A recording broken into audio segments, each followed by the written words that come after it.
Well, we want to get started with your story. If you can just sort of talk to us about what you do. I forgot to introduce you properly, so I will have a blurb on Does Kim Morrison really need an introduction, Joe? No, surely not. Everyone's Kim. How about you just tell your story, Kim? You divine too. Well, it depends where you want me to go. I mean, as a young girl, I've always been into sport and health and didn't really know much about it, except that I was fortunate enough to get to state level with netball in New Zealand, grew up there, had a solo mum really bring us up from the age of 9. And, she it wasn't like we were wealthy or anything. So her philosophy of meat and 3 veg probably wasn't such a bad philosophy in today's world. And she couldn't afford the packaged foods that were becoming very, vogue in those days. And our odd treat was those tin spongy puds that used to boil on the stove. So that was kind of like our odd treat. But then, at the age of 19, I was working in travel and won a trip to Perth. And it was amazing. It just opened my whole world to traveling. And so I actually quit my job and did everything, sold everything, and moved to Melbourne on a one-way ticket in 1987.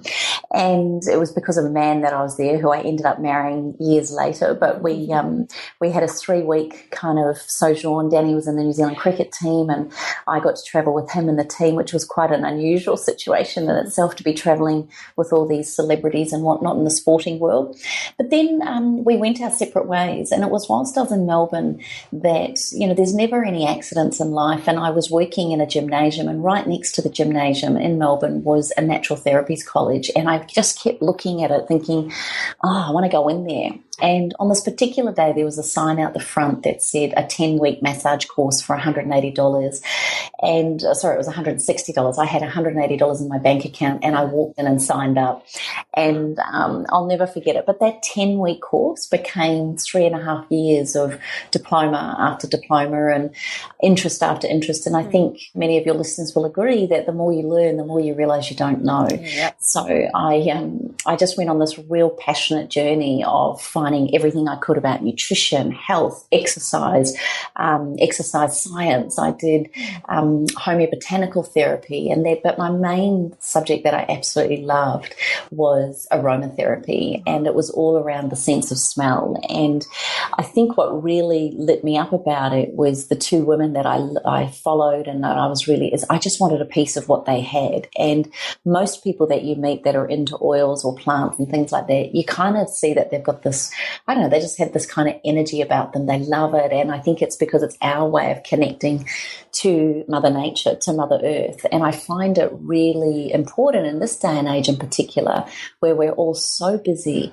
and we're running around, and usually as women we're looking after everybody else, and our own self-care goes to the bottom of the list. And so I try and teach people, I guess, on how to use those oils in a daily way, but in a real simple, quick way, so that you're not having to spend hours, doing some sort of home spa treatment. And I guess from the, sorry. That's all right. I was just going to interrupt and say I really love how your focus is to help people to acknowledge their own beauty and strength, and to take care of themselves. And that's what you've really done so well with in 28. Oh, well, it was, thank you for that, because it's they say we teach what we need to learn the most. And I kind of thought, if that's the case, wow, I really do. And it does keep me accountable. It does make sure that I don't say the negative things that I wouldn't want my daughter to be saying. And it makes me very accountable that when I go, if I go into blame game or victim or pity party, that I don't stay there for long, or, it's really important, I think, that we really do walk the talk.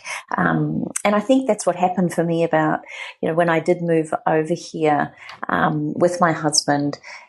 Danny and I got back together in 1991 and back in New Zealand, and then we had this wonderful marriage, a celebrity life. I was a wag for many years. We were on the cover of magazines. It was kind of a very different lifestyle and very unusual, but also very appreciative. I'll never forget him saying, this will come to an end, and I will be put on the junk heap of life, and no one will know who I am. And he wasn't saying it for pity. He was just saying, this isn't normal. This isn't normal. Yeah. So we had a great life, and he retired and when he was 31, and we started a family. And I think it was when I was pregnant, actually, with my first child, that it really struck me about chemicals. So what I was eating, what I was putting into my body, these things called Olivio that they marketed as an olive oil butter. When I started looking at the ingredients, olive oil was hardly even in it. And it just started making me question everything. And then because of Danny and who he was, we got sent a whole lot of beautiful gifts from people. Like, it really was amazing what people would send to us. And without being awful, a lot of it was mainstream pharmaceutical kind of products. And I started looking at the ingredients on these everyday products, and I was like, oh, I don't want my children, I don't want this on their skin, I don't want this in their bodies. So I think that's where the investigation started, was when I was pregnant. Quite often the way starts with our kids, doesn't it? Yeah. Mm-hmm. It is scary, really. Like, once you start really looking at those labels, like, you just go, oh my God, there's like 500 ingredients in this one thing. How did they get all this stuff in there? And what's it going to do to me? And it's like super scary. Like, all these things where they just advertise just the natural ingredient on the packaging itself, and then you flip it around and you see a million things. It's something that makes you really want to go back to the basics, to go back to the things that, without the fillers, without the additives, without all these things that we don't even know how to pronounce. So was this part of the journey towards 28, Kim? Like, how did it evolve from there? Yeah, well, I think, when I had my second child, I was asked to write an article for a magazine in New Zealand and on essential oils. And so I started writing this article, and then I rang my girlfriend, Fleur, and I said, oh my gosh, I've got an idea. And she said, what? And I said, we need to write a book. And she went, okay, as all good friends. Oh, that sounds familiar, doesn't it, Fuad? I knew you two would appreciate it. So we put a proposal together, and I couldn't believe it. We got turned down. I was just horrified that we didn't accept it. You rejected? Yes. No, that's not. Yeah. I was very upset with it. But then I said to Fleur, as we walked out of there, I said, you know what? Harry Potter, his author got turned down 9 times before she was accepted. We've got 8 to go before we give up. And it was beautiful. We walked out of there and we went to the next publisher, and they signed us on the spot and gave us a check. So, that's pretty good, because most people don't just get it in 2 goes. No. So and I think that was really, I didn't take that for granted either. And so we launched our first book in 2001 called Like Chocolate for Women, and we were signed to these publishers for 6 years. So we did 3 books over those 6 years, or 5 years. Wow. And we had a really, really amazing journey. We were told we wouldn't sell more than 1,000 or 2,000 copies because it was such a niche topic in essential oils, and we ended up selling 8,000 copies in the first 3 months of that book. Wow. That's awesome. Wow. So we were really excited about that. And then, we went into the next topic, which was the first book was Like Chocolate for Women, which was all about indulging in everyday aromatherapy and self-care. The second book, Like an Apple a Day, was all around mind, body and skin, because Fleur was a beauty therapist and my passion around oils and the body and health. And that book went okay, not as well as Like Chocolate for Women, but it was still a general book. But then the third book we wrote was about face, which was how to look and feel 10 years younger naturally. And that's when we really started investigating skincare products. And I think that's when we aligned ourselves to a couple of companies and different aromatherapy companies. And we really enjoyed working with companies that had the same values. Then I said to Fleur, and you two will love this, I had the idea that we needed a television show. So I then approached TVNZ, the main network in New Zealand, and of course they said no. And so I decided the best way to handle this was perseverance and constant nagging. And so for 6 months I hounded them around this TV show. And finally the head of programming called us in, and she said, I've got some great news.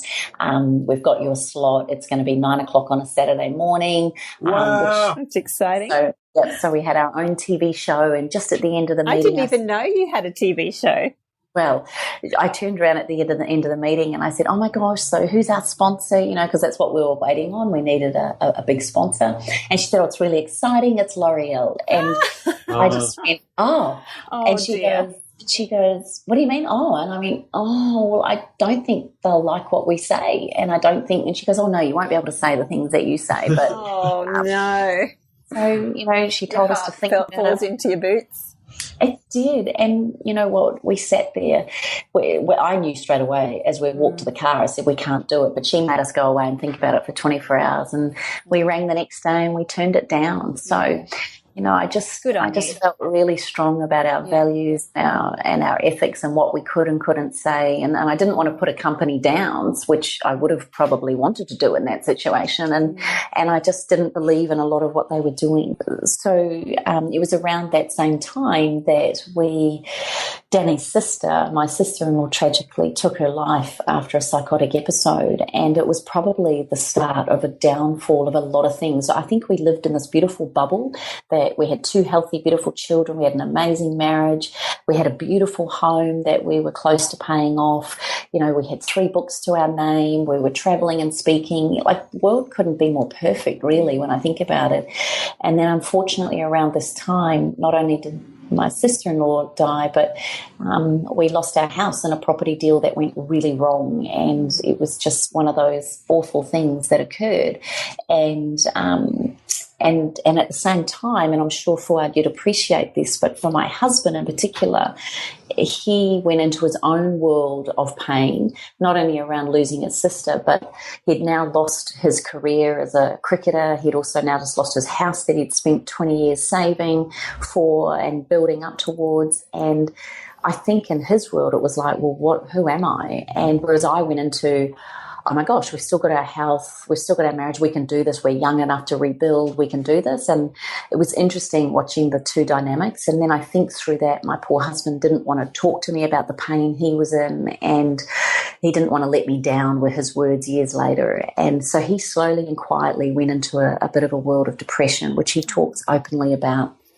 And because of my, high energy and probably a little bit more of a bubbly, positive outlook on life, I would override his feelings. I didn't mean to do it in a way of not accounting for them, but it was more about keeping him up rather than overriding him. And in the end, it just got so bad. So many things kept going wrong. His dad tried to take his life. We lost the computer crashed with a court case we had on it around the property.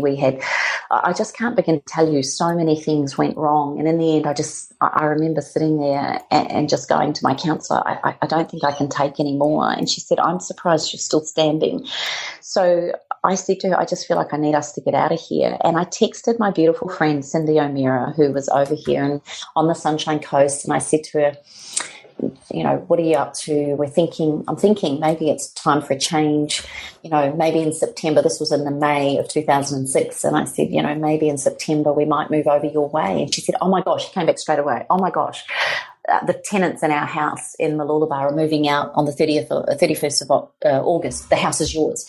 And all of a sudden, everything just started aligning for us to move to Australia. And Danny was really excited. And I think for the 2 of us, we just needed to extract ourselves from all the things that felt like were going so wrong in our world. It was no one's fault. It was just a cascade of events, one after the other, that was just, really pushing us both to the brink. So we moved over here in 2006, and I left my business and my writing and Fleur and everything behind, and we got over here, and I didn't know Danny still was feeling very down, even though he was putting on a brave face.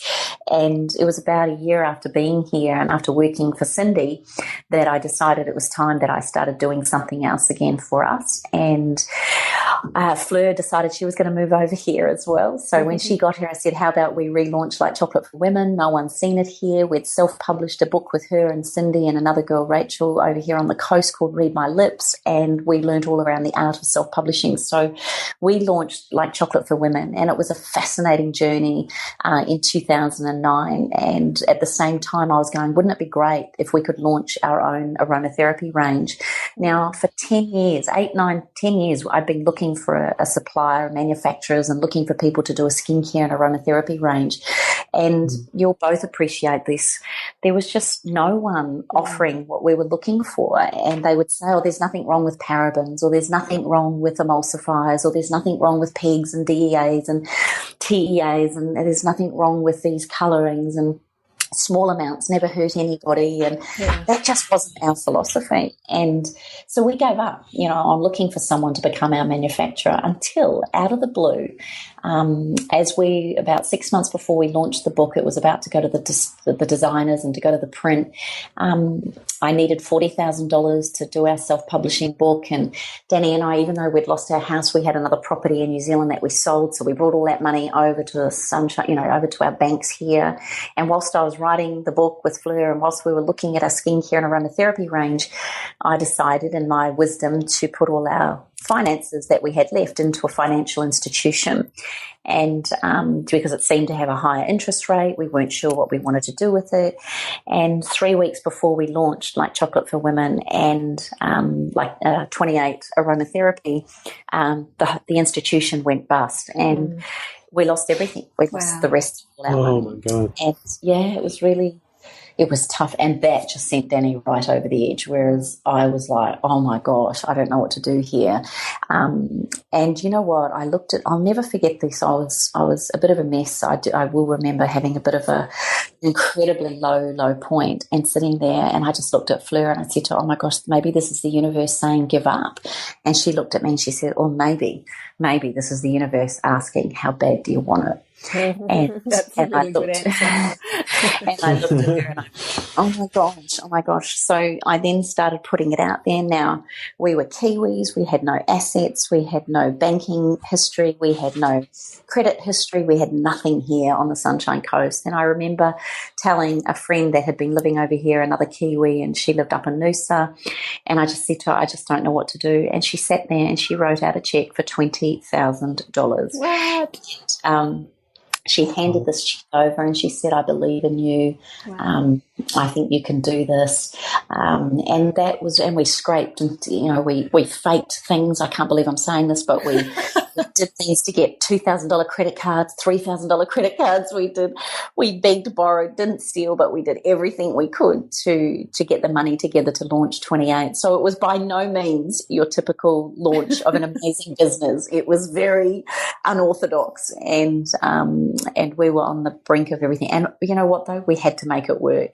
So 3 months later, we launched 28 Skincare. This lady that what happened is she had picked up our book from Auckland International Airport and flew to Perth, and she read our book about face all around beauty, and she happened to have a chemical-free skincare company and aromatherapy oils access in Perth and WA. And long story short, we got together and she became our manufacturer and supplier. She had exactly the same values and philosophies.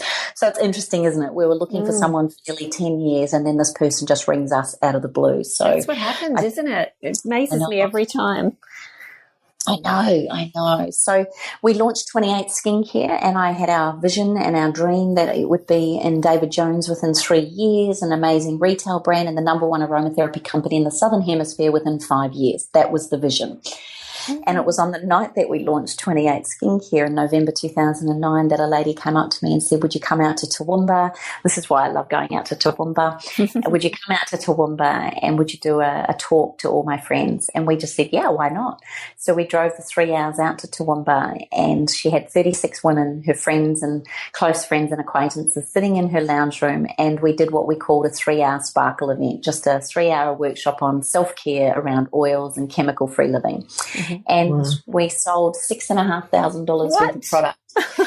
And we were driving, and I just said to Fleur, oh my gosh, this is so not a retail brand. This is not going into David Jones. This is a in-home party plan business. This is women need to touch, feel and smell this product. Oh my gosh. And so our business plan did a massive 360-degree turn overnight.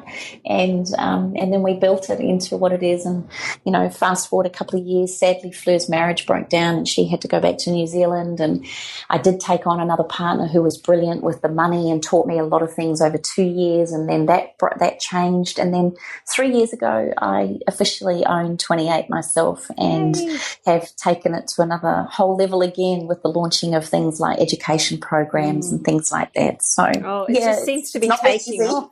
It just seems to be taking off so much in the last couple of years. So proud of you, Kim. Oh, you're awesome. All right, so Kim, my first direct contact with your products was actually quite recent for me. I was in Toowoomba for the Food for Life opening, and I was starting to get really sick, and I was feeling really tired, and I had to cook dinner for 60 people. And of course, as you're sort of going downhill and you're trying to cook for everyone, like the added stress and anxiety just was throwing me out. I was going like, I'm not going to be able to do this. I'm on my own. I don't have any helpers. The guys in the kitchen don't know the food. So I was starting to stress out. And I mentioned that to Jen, who works there, and she goes, "Oh, you've got to try this stuff." And then she grabs a bottle of De-Stress and Revive, and she starts spraying me with this. I'm like, "What's she doing?" and always a skeptic. Of course, like this is one of those things that men, always have these ideas. I'm generalizing here, but like something about aromatherapy seems a little bit too feminine for us to take seriously somehow. But like the experience was undeniable. I was like I felt great. I felt like within just a few minutes, I was just completely back into work, feeling really good. And I just kept this bottle next to me, and every few minutes I reached out for it and just started spraying. So, most of the food tasted like De-Stress and Revive, which is not a bad thing.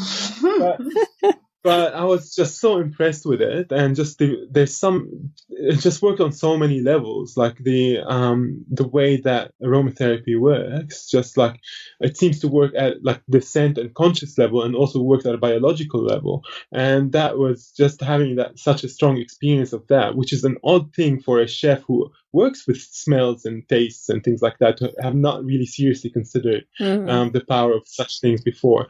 So. I'm just really now becoming fascinated with aromatherapy and essential oils and the power that they have to unlock these abilities to heal and to regulate our mood within us. And it's just I'm completely fascinated. But I would like to get a bit more details from you on how these things actually work within our biology. What is the mechanism? What happens when we use them?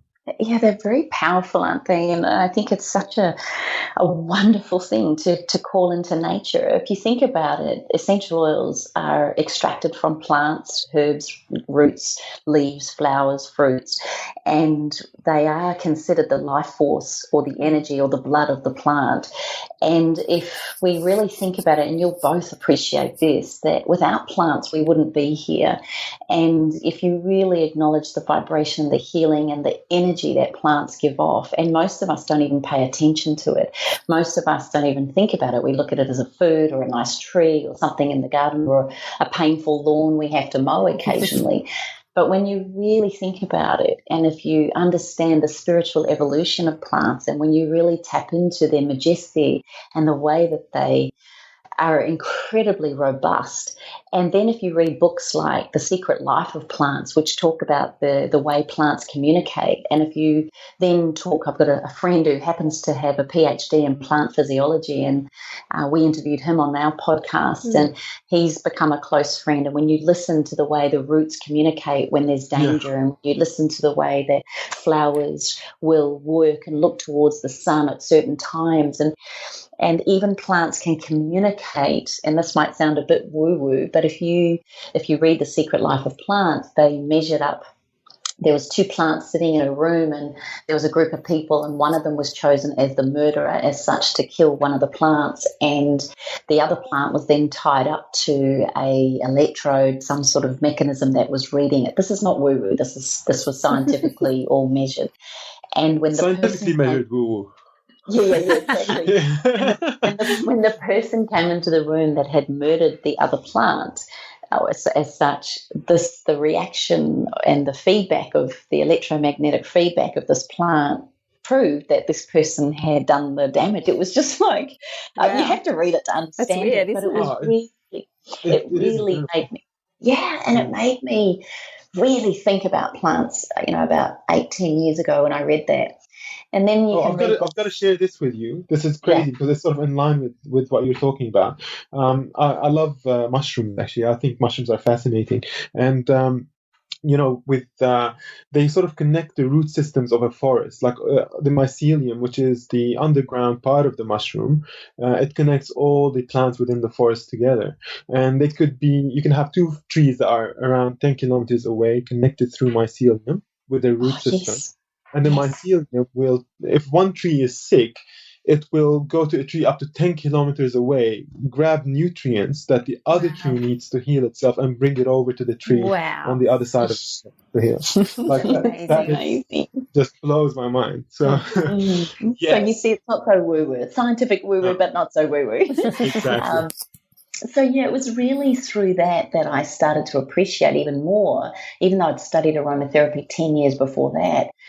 Then I started looking at it another level again. And so the way that, if you think about it in today's busy world, we all feel better. Most people would, I haven't found anyone yet that doesn't agree with me on this, but when you walk barefoot on grass, or when you go to a forest, or when you're walking in the mountains, or when you're at the beach, you just feel better. No matter how down you are, you feel better. It's that wonderful ability for us to connect in with Mother Nature and for her to feed our soul, and vice versa, for us to become more grounded. So it was like, in today's busy world, how do we do that on when we're under fluorescent lights, when we're traveling in big cities, when we're constantly in planes, or, driving, or whatever it is. And so when you think about it, the power of smell is a very underrated sense. We no longer need it for danger. We don't really use it for hunting or for any of those sorts of things anymore. And we don't even realize it, but people, even though we do on one level, we used to use it to really hunt out the opposite sex, and to find out who was going to make good babies. That's ultimately what our sense of smell is there for, because we all let off things called pheromones. And these pheromones, when you visually see someone, so for a man to see broad hips and big boobs, that's going to make a good mother, and for us to see strong shoulders and good strong legs and great glutes, we know that that's going to be a strong hunter for our babies. So yes, there's the visual, but then what would happen when you come into the space, or into that inner circle of that person, when you got close to them, when you hugged them, when you said hello, the pheromones then did the talking to say on a genetic level that we would make good babies. And that is a measurement none of us can ever control. You have no idea why you fall head over heels with somebody, or why you instantly connect with somebody. There's so many factors, but I truly believe one of it is the fact that on a genetic, microscopic, cellular level, when we touch and are in each other's space where we can smell one another, there is a chemistry that occurs. And I'm not just talking sexual, I'm talking about friends. You know yourself, Jo, when you had a baby, and I'm sure when both of you have held your newborns, you can't chemically say what's going on. You just know that there is a reaction with the smell of that child. So for me, Kim, when I met you, and within like 20 seconds, like we were hugging, and then just couldn't stop hugging for like the rest of the time. Was it just because you had all these essential oils on you? Even beyond, you tricked me to love you. But that's why people wear perfume and aftershave, to trick, or to give out a signal that they're good enough. But I say, why use a chemical substance that's got probably between 300 and 600 chemicals in it that everybody else smells the same wearing? Why not use gifts from nature that when you put these oils onto your skin, your pheromones react with them, and you have your own odor with that beautiful plant? So it's a lovely way. And I think it really backfires if you're relying on the chemical ones anyway, because a lot of us are so sensitive to those chemicals now. I know for me, it makes me feel really sick if I smell someone with the chemical perfumes and aftershaves and things. I actually feel physically sick, and I get a headache. Yes. So, and we're becoming more sensitive to those smells too, and particularly our children. So smell, aromatherapy works in two ways, predominantly obviously through our sense of smell. When you inhale an aroma, those molecules travel up the olfactory system, they hit the limbic part of the brain, and then via the hypothalamus and the central nervous system, we can release chemicals and endorphins within 3 to 4 seconds, depending on what the constituents are that we've inhaled. So, if you've inhaled something like lavender, which has many high constituents that are very soothing and calming, your body will have a more soothing, calming reaction to it, as opposed to something like peppermint, which can give you a pep or a pick-me-up because of the high levels of menthol in it. So, our brain's very clever, and it's also the one therapy that crosses the blood-brain barrier instantly. So it's so magical. And then the other way that it works is on the skin. So when we place an oil onto the skin via the hair follicle, it's absorbed into the circulatory system, travels around the body via the blood, and then within 4 to 6 hours we excrete it through our urine, breath or sweat. And so it's dynamic. It's fast acting, but it's also very dynamic, and it leaves the body the way nature intends for it to leave, not through the liver having to work its butt off to digress and to digest and understand what all these chemicals are. That's a good point. It's a very potent therapy. So we're talking about really small amounts of this stuff that can have such a profound impact on us. So it really goes to illustrate to us, if we just consider the mainstream perfumes and oils and things that could have not the best quality ingredients in them, that means that we're going to be paying some form of tax in our biology to actually get them out of our system, even though they could be in such small concentrations, correct? Exactly. And the research that's out now is you only have to have, it's almost like picturing, for some people our sensitivities are so high. If you can imagine 1 teaspoon of a chemical in a big Olympic-sized pool, that is enough to have a reaction in some people's bodies and negatively. And not only that, my question is always around the accumulation effect. So you're telling me there's only a small amount of these so-called questionable chemicals and products in these skin, hair or cosmetic products, and yet what's happening? The liver doesn't know what to do with parabens. It doesn't know how to break down DEA or PEGs or anything like that. And as for the word perfume or fragrance, we know that there's around 300 chemicals alone just in that word because of a group of chemicals called phthalates. And the body responds with phthalates in such a sensitive way, and it's a known obesogen. So for a lot of people, they can be doing really well with their food, they can be doing really well with they think they're doing really well with their exercise, and yet they cannot lose weight. And it could be because they're using chemicals in their sunscreen, their hair care products, their perfume, their deodorant, their moisturizers, that this group of chemicals called phthalates, which is a now known classified obesogen, it sits in the fatty deposits of the body, and it does not want the fat to go. So it holds on and maintains the fat in the body. That's fascinating. I didn't know that. Wow. So yes, and obesogens has only been coined in the last 6 years, and MSG is another one, is another known obesogen. So is nicotine.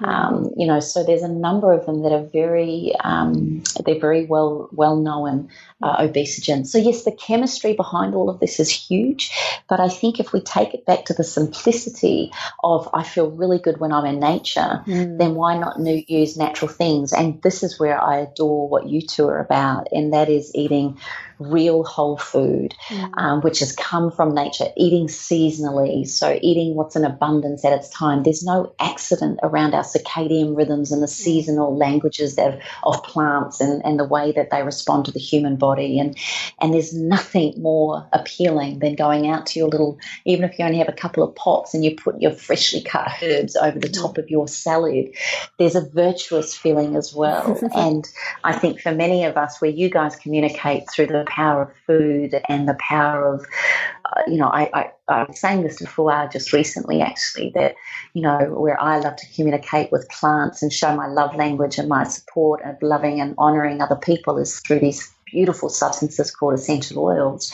You guys do it with food. And we know, for those of us that have attended any of your classes and eaten any of the meals that you've both prepared, it may have both been driven out of a concern around your health or, a question around your health. But what you've both seemed to capture and encapsulate is by honouring the planet, honouring the food in which we are so privileged to have in abundance and so privileged to serve to our family and friends. You have such a beautiful holistic approach to that when you sit down and eat a meal that's been prepared like that, I believe, and this might sound woo-woo, but the vibrational energy, love and intention that you've put into that also is a part of not only the flavour of the food, but the feeling of the food as we digest it. So I totally agree. I know Jude Blereau, who was a big mentor for me with Whole Foods, she talks about the different things that you need to have in your food, like from nature, whole foods, different things. But she says deliciousness is one thing that people don't seem to take as an important part of it, but it is. It's to do with the love and the care that you put into it, as well as the flavors, brings about, another aspect of the food that you serve. Yeah, but also like to think about, let's say, if I gave you the option now and I said, look, I'm going to give you a salad.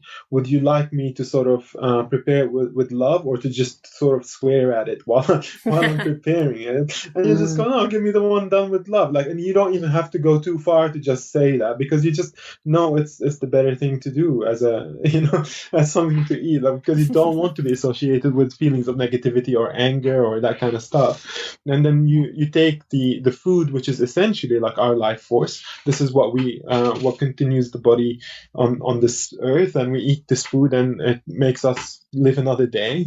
And if you do that and you're doing it with the best intentions, with the most amount of love possible, then the result has to be different for us. It has to, it will, even at without the subconscious level of the preparation and all that, if you have joy associated with that food, in terms of the flavor and the balance and the texture and the preparation and the origin of the ingredients and where they came from, it all adds up to creating a special experience that every day makes a difference for you. And besides, but one thing you can't digest food properly if your stomach's very tense, and so you need the love. Yeah. Well, one thing I'm fascinated with the whole thing, like I look at things from an evolutionary perspective, let's say. So I look at tribes who eat a natural diet that comes from their environment, and they have movement that comes from their lifestyle. And then I see us in the modern world, we're pretty much like zoo animals. We're kept in these houses, and our movement is restricted. We hardly have any kind of real stress or fear in our life that comes through like acutely from dangers in our environment. We have more chronic stresses and things like that. But what we do is, we try to, with the whole foods movement, we try to approximate the eating habits of people who are eating naturally from their environment without modifying it. So, we eat all these whole foods, and we try to make sure that they're nutrient dense and they come from good sources. So in a way, it's an approximation to what that diet is like. And then on top of that, we say, well, the soil is depleted, so we're going to supplement with some extra stuff. We're going to take maybe some multivitamins or whatever it is that we're going to take. And then with exercise, we do the same thing. Exercise is a supplement form of natural movement for us. So we go, we're not getting enough natural movement in our day, so we're going to go to the gym and sort of move around there, and just to give our body the challenge that it requires to be healthy. But then another thing now that sort of occurred to me as you were talking about essential oils is that they are a nature supplement, really, because we have a nature deficit. So you have these beautiful concentrates that are coming from all, That's a good way to explain it. Isn't it? Yeah. Yeah. So you get the people and say, well, you're not out in nature. You're not having 24 hours a day where you're out in pristine conditions where the air is beautiful and the plants are, in line with your biology. So let me, give you a supplement in that sense to make your biology harmonized again with an environment that's not there, that you're not living with, but where you should be. And that's a really powerful idea, because that makes it medicinal, doesn't it? I love that, and I absolutely adore the fact that here's what is so incredible around, over thousands and thousands of years, we have healed our bodies from illness and disease and stress and things like that with the power of plants. And we now have this plethora of pharmaceuticals and pharmaceutical companies now offering these instant fix-its, if you like, or they're not really just these plasters or band-aids.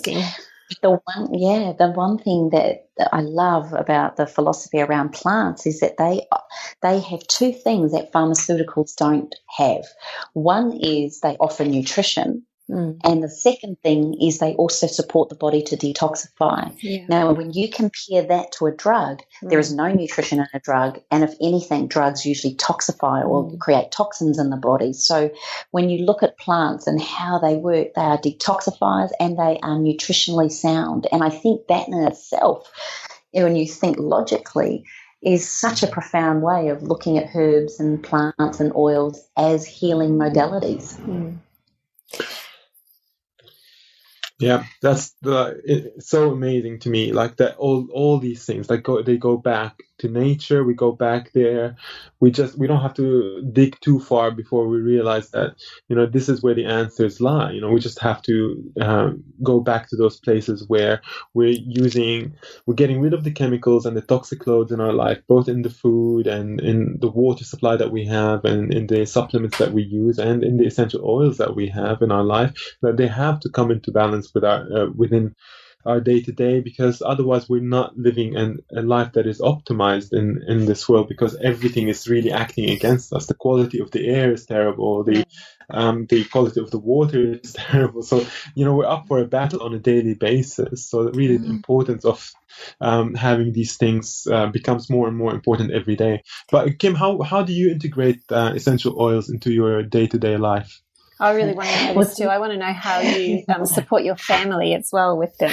So, to me, it's about creating micro moments. So it's like I said before, for many people, they look at it and think, oh, I haven't got time for this. I haven't got time to use oils. I haven't got time to get these things out and do all these lovely little rituals. But I'm serious. Most of my rituals take between 3 seconds and 30 seconds. So it's about creating lots of micro moments and having mindfulness around those moments. So you feel like Fuad, talking simply about, feeling a bit stressed in the kitchen, a bit run down, having your spritzer bottle sitting there, and every however many minutes it was, every time you had a moment, there was the awareness you were having a moment, spritzing yourself, taking 3 deep breaths, and then you're back into it. Like, that's how powerful it can be. So I've been using your energy and vitality spritzer all morning, so I'm feeling very earthy and connected to nature. What's in this one? It just smells so earthy. I don't know, it smells like being in a forest. Oh, it's a beautiful combination, isn't it? It's a beautiful number. And there's so many there's good brands out in the marketplace these days. So you don't just have to think, just one brand or that this is the only way of what I'm talking about. Do your own research, look out there for all the different opportunities. Or don't, just go to 28 and get your stuff. I would rather people were doing it every day than worrying about which brand they should be using. Yeah. As long as it's a good one. Yeah, exactly. There's quite a few so for me, good. Things like the vaporizer gets lit first thing every morning. That's my little ritual I love to do. So I go out to the kitchen, I put the candle on, I choose my blend for the day so that as the house awakes, everybody wakes up to a beautiful aroma. Lovely. I spritz in my bathroom. So there's not many air fresheners on the market that you can, after you've been to the toilet, that you can turn around and spritz the whole room and then spritz your face at the same time. So that's a little nice. In the shower, I have a couple of oils sitting on the shelf in my bathroom, and I'll get my loofah and I'll put a couple of drops of, say, it might be geranium or lavender onto there, and I'll do a quick body loofah. So it's not taking me any extra time. I was going to jump in the shower anyway, but now I'm doing a quick all over. I'm not kidding, 15, 20 second. Do you do that after you shower or before? While I'm in the shower. Oh, okay. With the water, yeah. Yeah. Yeah, with water. Yeah, that's a great idea. Like I put olive oil as like a barrier oil before I have my showers, because my skin is very sensitive still to things like chlorine, even though I have a filter. And it's just a good idea to just put a few drops in there, because I'm doing it anyway, so I may as well. Yes. Yeah. And what it does is it creates, again, that beautiful neurochemical loop, that amazing, what I call an aromatic anchor to taking care of yourself. So you're using the oils to anchor in a great feeling. And we know that smell triggers emotions like nothing else. I'm sure both of you can smell a certain smell and it transports you to a place and a time like nothing else. Definitely. Or actually music can do that to you as well, but certainly smell you cannot control. So Then what happens is I'll hop out of the shower and I do what I call my daily body boost, which you saw me demonstrate at the Wellness Summit. So every morning, and I've done this since I was 19 years of age. I've never missed a day. Wow. I always body boost impressive. every morning. Well, oils are antiseptic, antibacterial, and some are even antiviral. So as far as I'm concerned, that's like taking my nutritional, or should I say now, my nature supplement every morning. By putting the oils on. And what a nice way to take supplements. I hate taking supplements. It's a beautiful way. I'm going to really take that on for it. I love that. It's my nature supplement.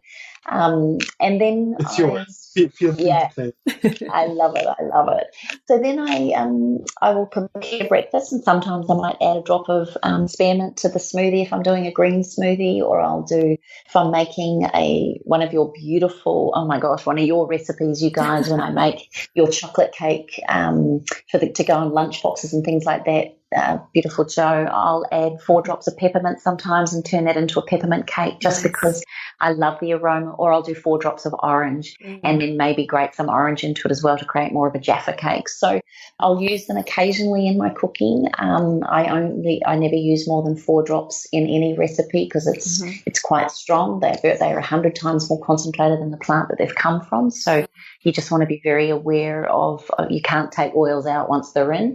And then I'll go through my day, come to work, of course. I work in a beautiful aromatherapy environment, so we have vaporizers on everywhere. I have them in my office. It's a ritual that we all light our diffusers or vaporizers.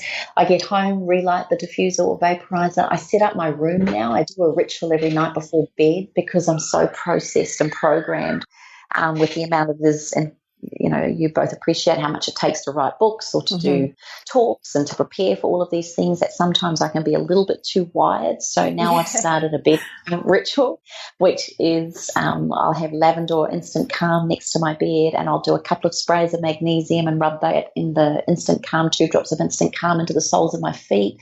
I have a vaporizer at least half an hour going in my room before I go to bed just to create that lovely relaxed environment. Turn all technology off at least half an hour before I get into bed so that there's no the wireless feeling in the room. I'll wash my face using a drop of lavender into the sink, and I'll do a lavender compress for the family, or I'll go in and I always say goodnight to my kids. They've got a little spritzer next to their bed. Even though they're both teenagers, they still get spritzed every night with instant calm or de-stress and revive. And that's my time where I sit at the end of the bed and just squeeze their feet and ask how their day was if they haven't had much of a chance to. Too. It's so nice. I do the roller bottles with the oils in the fractionated coconut oil, and I roll it down their spine and rub it in, and they love it. They love it. Yeah, they do. And the power of touch combined with the power of smell, there is nothing more healing and connecting than that, I can assure you. And I think it really helps them to open up to you, and just talk and relax together. It's good. Yeah, and it's not often you can get your teenagers to open up. They're going through their own they're going through their own perhaps challenges or changes or, understandings, and to have you just sit there and touch and massage and stroke and, spritz. And I just find I use the oils as a tool to converse. And sometimes that's with words or without words, but it's always my tool. Does that make sense? Yep, makes sense. Beautiful. Yeah. So, yes, that's how I use them every day. And often I'll add a drop to my moisturiser of frankincense or palmarosa, or if I've got a breakout, I'll add a drop of tea tree or, myrrh. It depends. And the lovely thing about it, the more you understand around the oils, certain oils will help with certain things. But here's my rule for your listeners. If it smells good, you'll probably love using it. Don't worry. Don't get too hooked into the meaning or the reason or the hows and the whys. Just make sure they're quality oils, therapeutic grade, and then make sure you get to really just enjoy and embrace their qualities. One thing I love to do with can I quickly say? And one thing I love to do with my kids is we'll get the oils out, and then they'll just go through and smell different ones, and they'll make their own blends and put them into the bottles with the fractionated coconut oil. And like my daughter Cassia, who's just turned 13, that's her perfumes, and I see her, take them and roll them on her friends and get them to try them, and it's just beautiful. It's something that I think everyone can work out. Like, she works out blends that I would never have thought of, and I think it's such a personal thing, isn't it? What you love. Yeah, and I think that's what's so beautiful. That I don't believe there's any right or wrong necessarily in aromatherapy, but so long as you remember the key rules that they're high quality, less is best, and that if you like it, you'll use it. If you don't, you won't. So it's really special. But stick to the guidelines as to the number of drops, because that's really important. You can overpower I've taught her that. and there are and there are contraindications with certain oils. That some are skin active, some are phototoxic. So you've got to be careful. Just because it's a natural therapy doesn't mean to say it's always 100% safe. So, don't go into it blindly, but also go into it with the heart that nature intended, and that is to fully embrace it and be a part of it. Where would you suggest people have a look if they need to know just the basics for that kind of thing? Look, you can get basic books. There's so many free things on the internet. At 28, we have a number of free things. When you come to our website, there's a number of articles and things written in there. You can get my ebook, My Chocolate for Women. I think it's under $10. So there's 350 pages of recipes, tips, ideas, rituals, everything you want to know about aromatherapy is in that ebook alone. In fact, if you want to, here's the thing. How about this? I would be very happy to gift that to every one of your listeners. If I can, I'll give you a link that maybe you can put in the show notes. But if anybody wants a copy of that, then Kim, you're gorgeous. Because I'm so passionate about people understanding its powers, then how about we do that for you, and then they can go to that page and get a free copy of it. Oh, thank you. Thanks. Wow. That'd be awesome. What about further education? I know you have an education course on essential oils. Can you talk to us a bit about that?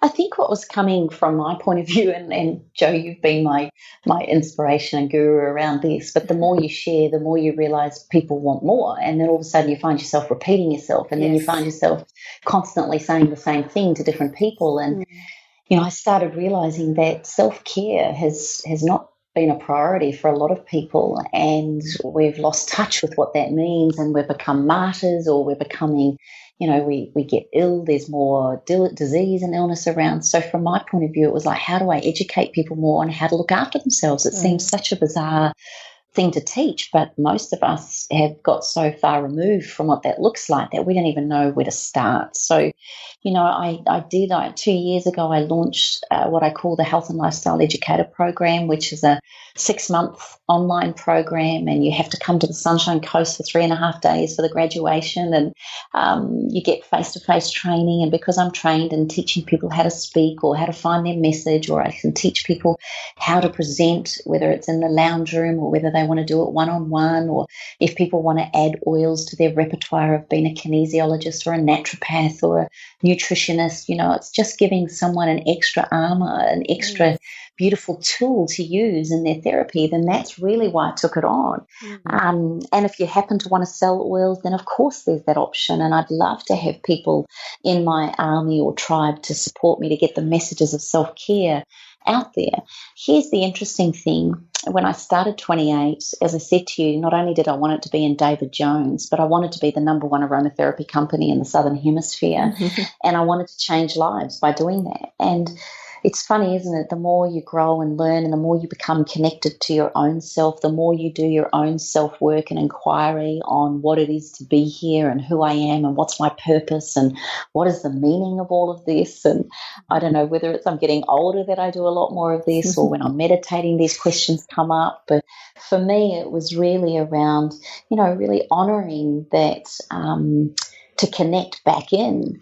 Sometimes we actually have to take the time to do that. And that's why the rituals that I teach are really about connecting back into what it is that is your own personal inquiry around self and your meaning and purpose. So part of the program, even though, yes, I teach about essential oils, the real investigation is your own inquiry. What path are you on? What's the purpose? What's the legacy you want to leave? And your homework is you have to do rituals. You have to do beautiful aromatic baths or loofah showers. You have to that's my do a kind of homework. I know. There's no 3,000-word assignments or research work. It's all around the rituals. Okay, I'm doing your course. Well, the beautiful thing about it is I started out wanting to be this number one company, and now you know what my wish is, guys, what my number one dream is, and what I focus on and my mantra every day is I can help one woman, one mother every day turn to the powers of lavender instead of Panadol, then that's my job. That's my wish. That's my... That's awesome. And I figure if I can help one home at a time or one woman at a time find her power back in the home. So if I really down, if you think about it, the role of a woman, this is my own personal work, and I'd love you guys to help me if you think you feel the same, but I truly believe that the role of a woman, the quintessential role of a woman, is to nourish and nurture. So when we're at our best is when we're nourishing our family and nurturing our family. That's what we do ultimately, intrinsically, innately the best. And men, when they're operating on all cylinders and they are the providers and protectors. They love nothing more than to be the provider of safety, health, wellness, money, whatever it is, a home. But they also love to know that they have the power to protect what's important to them. Now, I'm not saying that women can't protect and provide, and I'm not saying that men can't nourish and nurture. But when we really step into the truths of the roles of what it is to be a man and a woman, and we honour those roles, then it doesn't matter if sometimes they cross over. But ultimately, and I heard Dr. Natasha Campbell McBride say it so succinctly, that if women could get back in the kitchen, not only will they heal their families, but they can ultimately heal a nation. So that's what really made me think about, if I can help a woman use lavender instead of Panadol, then maybe I'm going to help teach women to use their innate power, their innate knowledge, their innate language of civilizations, of DNA, of amazing women before us that have healed their families through the power of plants and nutrition. And that ultimately lights my fire like you wouldn't believe. Me too. That is beautiful. And it is long overdue, Kim, this return to accepting that these things are how the world should be shaped and how the world's energies should balance out. We've gone way too far with the male energy of sort of protecting and providing. Like we've gone so far in providing that we're exhausting our natural resources. Like it's just gone completely mad. And if we don't come back to that place of balance where the nourishment and the nurturing are prioritized as highly, then we're going to find ourselves out of balance in this world, which is the world that we live in now. So it's just long overdue. So many women want so badly to do the providing and protecting as well, and that's nothing wrong with that. Like, I mean, we all do a bit of that, like Kim said, but it has gotten out of balance, hasn't it? And I love seeing women come back to their natural. There's just the excitement of cooking and nurturing their family with good food, and maybe getting out in the garden and doing the oils and all these things. It just feels so right, and it's just beautiful. And it's such a beautiful way to connect back to your own. Whether you call it source, God, connection, whatever you want to call it, it is one of the most powerful ways I've found to connect back in, just by lighting a vaporizer. And, you know, when I light the candle at the bottom of that vaporizer, and I put the water in the top and I add my 6 drops, and as I light the candle, I think about the inner sparkle within me. Sometimes it goes out, sometimes it goes very dim, sometimes we have these voices, or we listen to this self-sabotaging talk that we're not good enough, or that we failed, or that we do things that aren't appropriate, or whatever. We just are in such a competitive, non-creative world these days that can override where we're at, or we can question our ability to heal our families, and we don't trust that by having my child and doing a beautiful cooling peppermint bath with lavender foot bath, and then doing a compress on their head to bring down a temperature.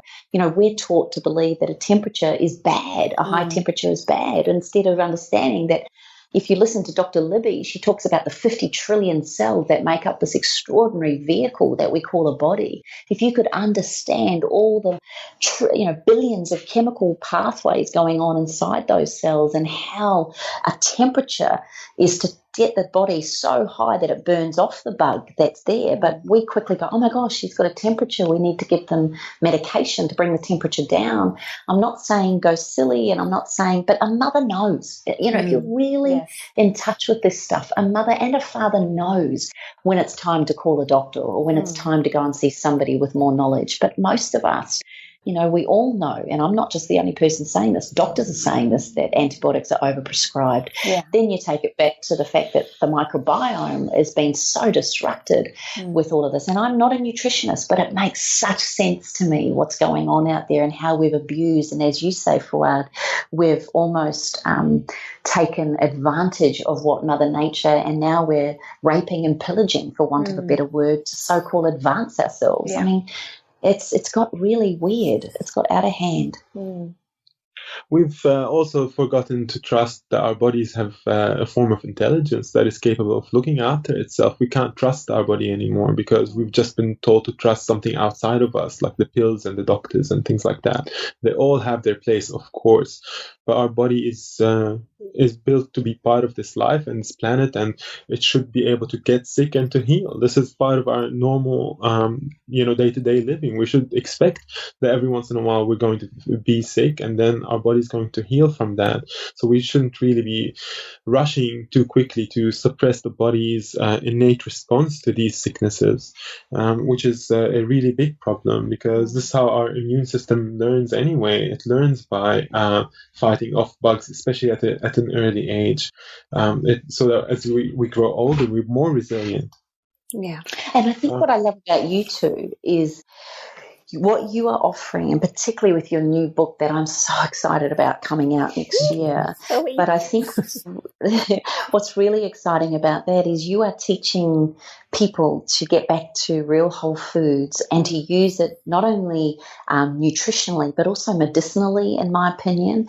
And what I feel so excited, and I haven't trusted my own self-worth in this, is I've asked myself for many years, guys, why am I here? What am I doing? How do I make a difference? What's the legacy I want to leave? And it only hit me since I've been a part of this wellness group with you, sweethearts, that the place that I have here is to support people from the outside. What beautiful tools can we use, and what rituals can we use with those tools to connect us back to, again, the biorhythmical cycles of nature and as she intended, as we're healing and nutritionally and with nourishment from the inside. And I think together they are such powerful synergies. So yes, I sell essential oils, but ultimately I truly believe they're just the tools. I sell self-care. I'm just a professional reminder of what people already know they need. I'm just there to remind you of that innate knowing. So that's where I feel my job and my role and my business has become. It's certainly more than just what I figured at first was just to become the number one essential oil company in the Southern Hemisphere. But you also help people get over that kind of stigma, Kim, of self-care being an indulgent thing to do, like as if this is something that you're privileged if you can do it, or instead of it being something that is necessary for your own health and well-being. And can you sort of elaborate on the attitudes that you've seen over the years of what people consider self-care to be and how that's changing? I think a lot of people have, like you say, have seen self-care as an indulgent, or that they've got to go to spas, or they've got to spend a lot of money. Yeah. And whenever I say to people in my talks, tell me the two biggest reasons why people don't look after themselves. And the two biggest excuses I get are time and money. Yeah. But it wouldn't probably matter which question I ask. That's the same answer. Yeah, that's true. That's food as well. Yeah. And so I say, well, I think that's BS, actually. I think it's the fact that you don't make it a priority. That's all. And that's what we say about food as well. Yeah. So to me, and how I give the example on this is, if all your listeners were listening to this right now and they were like, oh, I'd love to eat organic and whole, and I'd love to cook the way Fuad and Joe cook, and Kim, it sounds lovely to do a massage every single morning that takes you 30 seconds and all of that, but I just don't have the time and money. If I turned it around and said, I want you to think about somebody that you really, really love, someone that really matters to you. It could be your children, it could be your partner, it could be your mom, it could be someone that you just absolutely adore and can't imagine life without. Now, if I said to you that their lives, their health depended on you for one whole year to have a massage a week, to make sure you cooked at least 3 recipes out of Fuad and Joe's book, to make sure that you body boosted every single morning, and to ensure that you lit a diffuser every single day, their health depended on you doing that, I can promise you we would find the time and money to do it. Nothing would stop us from doing that. So my question, therefore, is what is your why? What's your why that's going to have you look after yourself? Do you have to get sick? Do you have to get do you have to have a terrible accident to wake you up? Do you have to get an illness that challenges your perception on your mortality? Do you have to get this? Do you have to get a bomb put underneath you to wake up to what a privilege it is to have a body that moves? When I hear women say, oh, I'd love to wear that, but I'm so fat now I can't wear it, I just go, are you kidding me? You don't like your legs because they're fat. And yet I've got a friend right now who fell off her bed, broke her leg in 3 places and has had her leg amputated. I can assure you she would give anything to have a leg back, fat or not. So we're losing the concept of what it is to have a beautiful body. We've lost touch with what it is to actually honour our health. And it's become such a plastic marketing-driven world that we've forgotten what it means to truly love ourselves sick. It's really good. Wow. We should probably finish up. I love this podcast. Yeah, I love it too. Know. Let's go on for three more hours. Well, you guys have got another podcast to do yet, so. Yes, I'm on Kim and Cindy's podcast. I feel so relaxed right now. Yeah. I just feel like I've got my oils all around, smelling beautiful, and I just feel really. I want to go for a walk in the rainforest now. I know, right? And if you can't, put on Focus and Clarity in the vapor. But I can. The rainforest is right next to me. Yeah, but that's true. The one thing I'll say just is if you do light a vaporizer, just find little quotes or mantras or find little affirmations or something that you can say to anchor it in. So for me, every day when I'll finish up with this, but for every morning that I light the vaporizer and I light that candle, I just look at the flickering light and I say that beautiful Chinese proverb, which is, if there's light in the soul, there is beauty in the person. If there's beauty in the person, there is harmony in the home. If there's harmony in the home, there is order in the nation. If there's order in the nation, there is peace in this world. Ultimately, self-care comes back to your self-responsibility. It is your divine responsibility. There is no one that will do it to you or for you. And particularly as a parent and a working mum or dad, ultimately, without your health and wellness, you'd pay anything to get it. But rather than look at it that way, why don't you just embrace what it is, what you've got right now? And if you can use beautiful tools from nature, amazing whole food, then I think you're pretty well sorted, and it's pretty simple. Mm-hmm. And it's like you say, if you want to fill other people's cup, you've got to fill your own first. So you can't give without giving to yourself. So, yeah, beautiful, beautiful ideas and thoughts and so many good tips. Thank you so much, Kim. Oh, my absolute pleasure. And thank you both. The difference you're making, I'm not just saying this, I am in awe of you both. And I know all of your listeners and followers are truly excited that you've come together, and you're both remarkable. And I feel very privileged to be here. So thank you. Oh, well, we feel very privileged too. Thank you so much, guys. Hope you have an awesome day and continue on with all the I don't know, I just feel so happy and peaceful right now. I hope it continues on. You can't I can't even another word. Yeah, I can't talk. Like unnecessary now. Maybe just go to sleep in the sun.